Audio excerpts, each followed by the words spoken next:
Hi all of you welcome back to Rama Reddy maths academy. ఇప్పటి వరకు అయితే మనం సైమల్టేనియస్ లీనియర్ డిఫరెన్షియల్ ఈక్వేషన్స్లో చాలా ప్రాబ్లమ్స్ చూసాము. ఇది almost this is the last one. ఏంటి అని అంటే ఇన్ టర్మ్స్ ఆఫ్ సైన్ కాస్లో ఇచ్చారు అండ్ ఇనీషియల్ కండిషన్ ఇచ్చారు.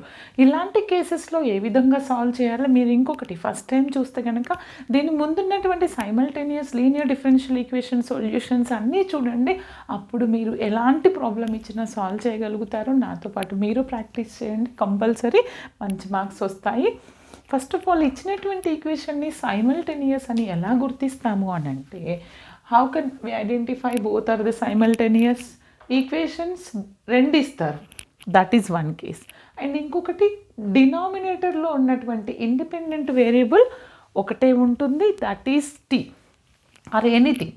Okay, those are the independent variables, only one ఉంటుంది. బట్ డిపెండెంట్ వేరియబుల్స్ న్యూమరేటర్లో ఉన్నాయి మాత్రం 2 ఉండొచ్చు, ఇంకెక్కువ ఉండొచ్చు. ఓకేనా? ఇప్పుడు ఇలాంటి కేసెస్లో మనం ఫస్ట్ ఈక్వేషన్ని సింప్లిఫై చేసి రాస్తాము ప్రతిసారి. ఎలా రాస్తాము? ఇక్కడ ఫస్ట్ ఇచ్చినటువంటి సొల్యూషన్లో మనకి తెలుసు d/dt అంటే డిఫరెన్షియల్ ఆపరేటర్ క్యాపిటల్ Dతో డినోట్ చేస్తే dx + y is equal to sin t అంటాము. దీన్ని 1 అంటాం. ఇది కూడా ఒక డిఫరెన్షియల్ ఆపరేటర్ అయితే dy + x is equal to cos t. ఏదైనా ఒక వేరియబుల్ని ఎలిమినేట్ చేయడం వల్ల ఈక్వేషన్ ఇంకొక వేరియబుల్లోకి కన్వర్ట్ అవుతుందని చెప్పాను కదా బేట. ఇక్కడ dx ఉంటే ఇక్కడ x ఉంది, ఇక్కడ y ఉంటే ఇక్కడ dy ఉంది. అంటే మీరు ఎనీ ఈక్వేషన్ని 2తో ప్రోడక్ట్ చేస్తే ఏమవుతుంది అని అంటే దెన్ ఆటోమేటికల్గా ఒక వేరియబుల్ ఎలిమినేట్ అయిపోతుంది. ఐదర్ 1 అయినా చేయండి, నేను ఇప్పుడు 2 చేస్తే మీరు 1ని చేసి ప్రాక్టీస్ చేయండి, సేమ్ వస్తుందని నాకు కమెంట్ చేయండి. నేను ఇప్పుడు ఈక్వేషన్ 2ని డీతోని ప్రోడక్ట్ చేస్తాను. అప్పుడు అది ఏమవుతుంది? First equation as it is రాస్తున్నానండి. ఏంటిది అది? dx + y equal to sin t. Second ఈక్వేషన్ని మాత్రం డీతోని ప్రోడక్ట్ చేస్తున్నా. అంటే ఇదేమవుతుంది? d2y అవుతుంది. ఇదేమవుతుంది? dx అవుతుంది. ఇది derivative of cos t. Derivative of cos t అంటే ఏమవుతుంది? Minus sin t. ఏమవుతుంది? Minus sin t. ఓకే, ఇప్పుడు ఈ రెండు ఈక్వేషన్ యాడ్ చేద్దామా సబ్ట్రాక్ట్ చేద్దామా? నేనైతే సబ్ట్రాక్ట్ చేస్తాను. ఎందుకని? నాకు ఇవి రెండు క్యాన్సిల్ అవ్వాలి కదా. ఇది ప్లస్ ఉంటే మైనస్, మైనస్ ఉంటే ప్లస్. అంటే ఇప్పుడు ఇవి రెండు ఆటోమేటిక్గా మీకు ఇక్కడ ఏంటంటే ఇవి రెండు క్యాన్సిల్ అయిపోతాయి. మరి ఏం మిగులుతాయి? Minus d2y plus y. ఇది sin t, ఇది ప్లస్ sin t. అంటే ఏంటిది? 2 sin t అని రాయొచ్చా? సరే, ఇంకొక స్టెప్లో రాద్దాం. మైనస్ కామన్ తీసేస్తే ఎలా రాయొచ్చు మనం? మైనస్ కామన్ తీసేస్తే d² - 1 × y equal to 2 sin t అని రాయొచ్చు. లేదా మైనస్ నటు తీసుకెళ్తే d² - 1 × y equal to -2 sin t. Okay, నాకు equation second order linear equation with variable కోఎఫిషియంట్లోకి వచ్చింది. ఇప్పుడు దీనికి నేను సాల్వ్ చేస్తే కాంప్లిమెంటరీ ఫంక్షన్ పర్టికులర్ ఇంటిగ్రల్ వస్తుంది. మరి దీన్ని సాల్వ్ చేయాలి అని అంటే ఇక్కడ నుంచి మనకు ఏమొస్తాయి? m వాల్యూస్ వస్తాయి. అది తెలుసు కదా. ఇదంతా యాజ్ యూజువల్ ఏంటిది? f(d) అంటే ఏంటిది? మీరు అదంతా క్లియర్గా రాయండి. ప్రతి ప్రాబ్లంలో చేస్తున్న యాక్సిలరీ ఈక్వేషన్ ఏమవుతుంది?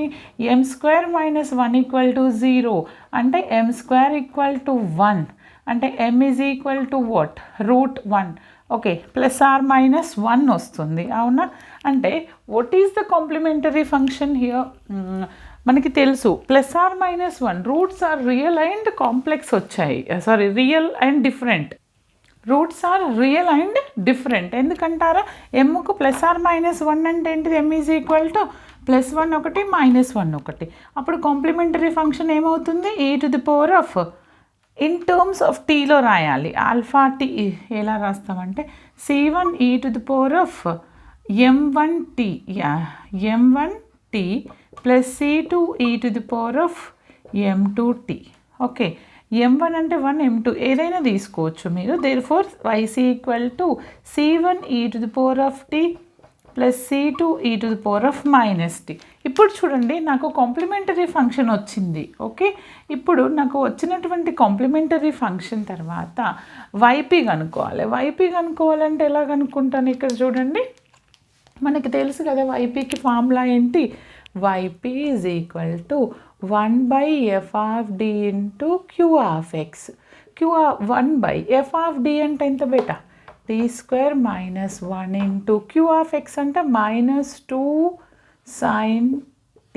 ఓకే, -2ని ముందు రాసేస్తే మనకి తెలుసు sin ax sin at or cos bt ఈ ఫామ్లో ఉంటే మనం d² is equal to minus of t² coefficient ఎంత? 1 -1² అంటే -1.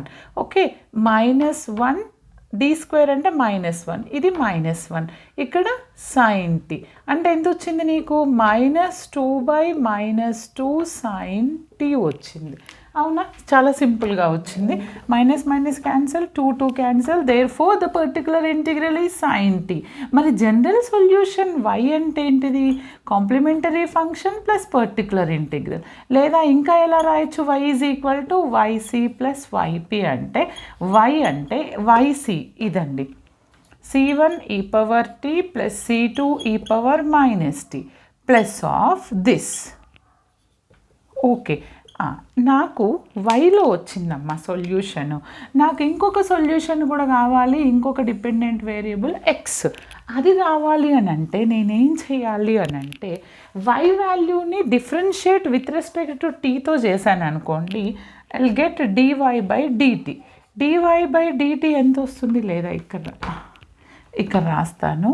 dy/dt చేస్తే e⁻n(t), ఇది 1 కాబట్టి e⁻t వస్తుంది, ఇది -1 కాబట్టి -c2 వస్తుంది. c1e⁻t minus c2e⁻−t సైన్కి cos t వస్తుంది. ఇప్పుడు నేను y వాల్యూని అండ్ dy/dtని యూస్ చేసి ఎక్స్ కనుక్కోవాలి. అంటే ఈ రెండు ఈక్వేషన్లో ఎందులో సబ్స్టిట్యూషన్ ఈజీ అవుతుంది నాకు ఎక్స్ కావాలంటే? ఇక్కడ dy/dt ఇక్కడ ఉంది, ఎక్స్ ఇక్కడ లేదు. ఓకే, దట్టు ఈ ఈక్వేషన్ తీసుకుంటే నీకు dy/dt అంటే ఏంటో తెలుసు కాబట్టి ఇందులో సబ్స్టిట్యూట్ చేస్తాను. వైని dy/dtని ఇచ్చినటువంటి సెకండ్ ఈక్వేషన్లో సబ్స్టిట్యూట్ చేస్తే therefore dy/dt plus x equal to cos t is given. ఇక్కడ నుంచి నాకు ఎక్స్ కావాలి కదండి. ఎక్స్ కావాలి అని అంటే ఎక్స్ని ఇక్కడే ఉంచండి, రిమైనింగ్ టర్మ్ అటు తీసుకెళ్తే ఏముంటుంది? cos t మైనస్ dy/dt అంటే x is equal to cos t. dy/dt అంటే ఎంత? ఇది y అవసరం లేదు, y ఉంటే రాయండి. Minus c1e⁻t minus of this minus plus c2e⁻−t minus cos t. చూడండి, ఇవి రెండు క్యాన్సిల్ అయిపోయినాయి. నాకు ఏం మిగిలింది? X is equal to minus c1e⁻t plus c2e⁻−t. నాకు ఎక్స్ వచ్చింది, వై వచ్చింది. తర్వాత ఏం చేయాలి? ఇనీషియల్ కండిషన్ లేకపోతే స్టాప్ ద సేమ్, ఇక్కడ వరకు ఆఫ్ చేయండి. కానీ ఇనీషియల్ కండిషన్స్ ఇచ్చారు అంటే ఎక్స్ ఈక్వల్ టు 0, ఇక్కడ ఒకసారి ఇది తీసుకోవాలి, ఇది ఇంటూ ఇది, X is equal to 0 and t equal to 0 substitute చేయండి. ఇక్కడ y ఈక్వల్ టు ఇవి రెండు, y equal to 0, t equal to 0. ఇది కనిపిస్తుందా? లాస్ట్లో రాయొచ్చు మనం, చూడండి ఒకసారి. ఓకే, రాయొచ్చు కదా, ప్లేస్ ఉంది. అంటే ఇక్కడ చూడండి అమ్మ, y equal to 0, y equal to 0 substitute చేస్తే this is 0 is equal to ఎంత వస్తుంది చెప్పండి? దీని యూజ్ ఏంటిది? c1 c2 వచ్చేస్తుంది అంతే. అప్పుడు ఇది ఎంత? t ఈక్వల్ టు 0, e⁻0 అంటే 1 c1 వస్తుంది, e⁻0 అంటే 1 c2, మరి sin 0 అంటే 0, అంటే c1 plus c2 equal to 0 వచ్చింది ఒకటి, c1 plus c2 equal to 0 వచ్చింది. మరి ఇక్కడ ఏమొస్తుంది చూద్దాం. x ఈక్వల్ టు 0, ఇక్కడ ఏమొస్తుంది? మైనస్ c1 e⁻0 అంటే 1, c2 minus c1 equal to 0 వచ్చింది. ఓకే, రెండు జీరోలే వచ్చినాయి కదా.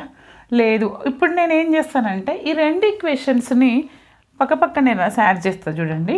ఇంకొకటి ఏంటిది C1 + C2 = 0.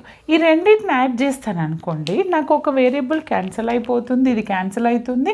2C2 = 0 అంటే C2 వాల్యూ ఎంత వస్తుంది? 0 వస్తుంది. అవునా?